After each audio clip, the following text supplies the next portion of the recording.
Hello everyone and welcome to In the Trenches, Kroll's weekly threat intelligence briefing. Today is the 27th of May. My name is George Glass and joining me today is Elaine here and Ethan Athelry. As always, we'll be covering the most recent trends our threat intelligence team is concentrating on. So let's get into the situation report. A joint advisory has been released warning of Russian-attributed threat actors targeting Western logistic entities and technology companies since 2022. The comprehensive report goes into detail on the TTPs observed, CVEs exploited, tooling used, and as well as providing mitigation support for file detection rules. Certainly one to read there, and the link is on the screen and of course included in the weekly report. Next up, we've got some action against LUMMASTEALER. This was the most detected malware that we had last year.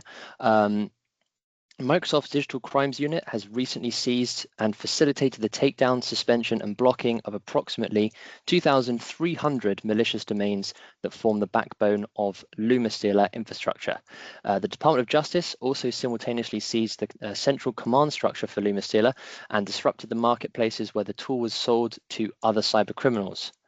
Europol's European Cybercrime Center, also known as EC3, and Japan's Cybercrime Control Center, JC3, also facilitated the suspension of locally used LUMMASTEALER infrastructure. Obviously, last year we saw a huge influx of LUMMASTEALER deployments, especially using the click fix technique. I think it remains to be seen just how much disruption this takedown is going to have on LUMMASTEALER.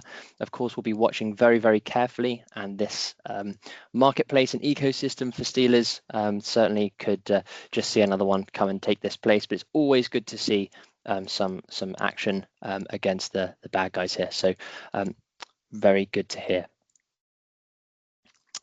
Remember, if you have any questions or comments, please get in touch using cti@kroll.com.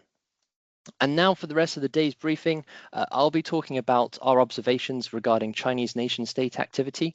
I'll also be covering the new BUMBLEBEE delivery mechanisms. It's been a while since we've spoken about that. Elaine will be talking about Hazy.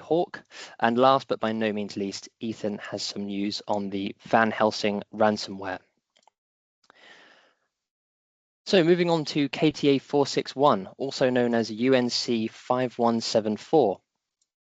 Kroll has observed likely KTA 461 activity targeting European entities.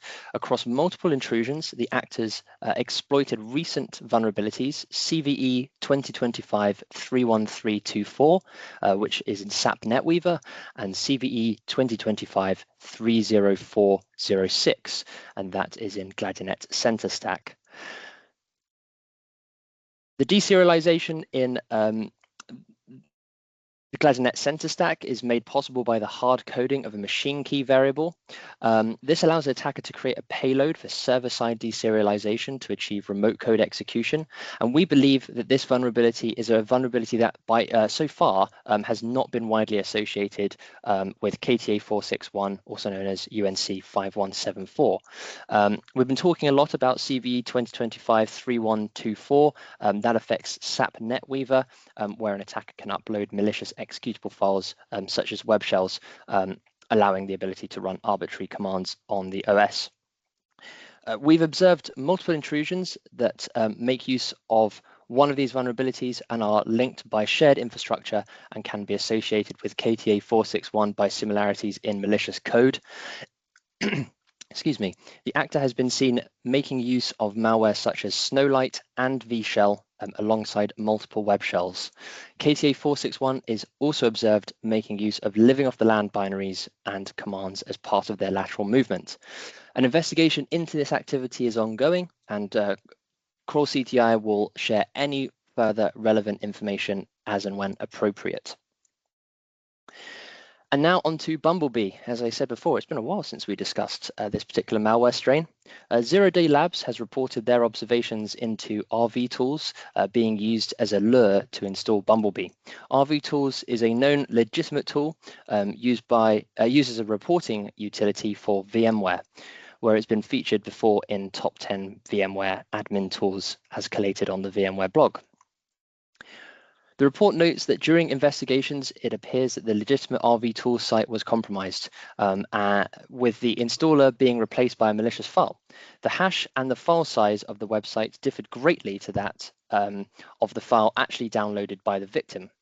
The downloaded file was also packaged with a malicious DLL that is identified by security tooling as the BUMBLEBEE loader. Shortly after samples of the file were uploaded to VirusTotal, antivirus detections for the file increased to 47 out of 73 with a community score of negative 116. Oh, wow. And the legitimate website went offline. The site came back online briefly, which appeared to host a legitimate version of the RVTools again. However, soon the message on the right appeared where the site had been back offline since. So that's the one you can see on your screen there. Kroll Threat Intelligence has also had information shared by an intelligence partner who identified an actor registering domains masquerading as the RVTools domain in Q4 of 2024, likely in an effort to carry out a future malvertising campaign. There has also been additional reporting in open source noting that the malicious domain rv-tools.net was hosting a cloned version of the RVTools website. In this case, the open source framework Thundershell was deployed through their malvertising. There is currently no evidence to suggest that the various campaigns and the domain registrations are likely linked to the same actor. This, however, does signify that the popular utility is an attractive target for a supply chain attack for likely multiple threat actors. And with that, I will hand over to Elaine to talk about Hazy Hawk. Over to you, sir. Thank you, George. Hello, everyone. Today, we are breaking down the recent campaign of Hazy Hawk, which Kroll tracked as KTA-464, a DNS hijacking operation targeting high-value organizations like governments, companies, and universities by exploiting overlooked cloud misconfigurations. For the attack vector, Hazy Hawk's primary weapon is dangling DNS records. These are outdated entries in DNS configurations that point to cloud resources like AWS S3 buckets, Azure apps that were deleted but never removed from the DNS logs. The threat group scans for these orphan records, register the abandoned cloud resources, and hijack the subdomain. Why does this work? Because hijack subdomains inherit the search engine optimization authority of their parent domain. So a malicious page on trusted domain ranks highly in search results, driving organic traffic to scums. For the tactics and impact, once in control, Hazy Hawk uses traffic distribution systems to redirect the victims to tailored scams like fake login pages or streaming services or fake antivirus alerts. They cloak their infrastructure with URL shorteners like tinyurl and spoof cloud storage names.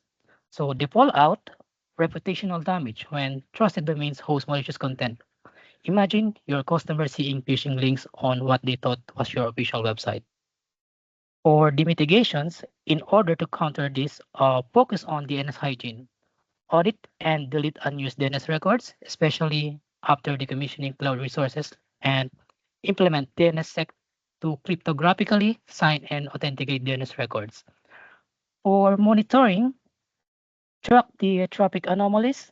A dormant subdomain suddenly seeing spikes in queries, that is a red flag. And for users, train them to avoid enabling browser notifications from untrusted sites and double check the URLs even on trusted domains. That's all. Thank you. Thank you, Elaine. And now over to Ethan for the ransomware roundup. Over to you. Thanks, George.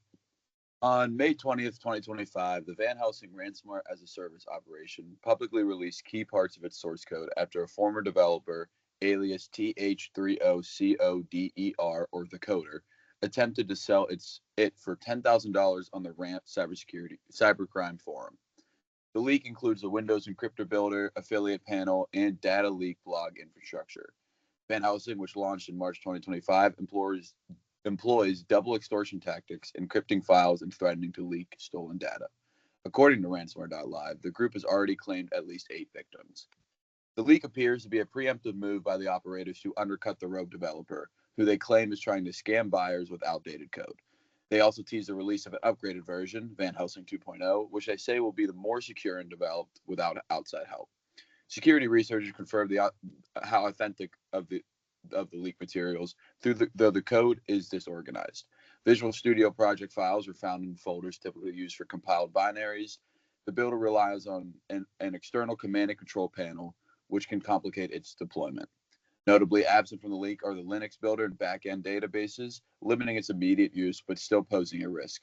Analysts have flagged several advanced features in the code, including mutexes to avoid reinfection, PsExec-based lateral movement, and partial developed MBR locker designed to overwrite the system's bootloader, essentially rendering a machine unbootable until ransom is paid. This leak echoes prior source code from exposures like Babic, Conti, and Lockbit, all of which fueled widespread adoption by other threat actors. While Van Helsing's current leak isn't fully weaponized, it still provides a dangerous foundation for future variants. Thank you, George. Thank you, Ethan, and thank you again to Elaine for also presenting. That's all we have time for this week. If you have any questions, please remember to contact us at cti@kroll.com. Have a wonderful day.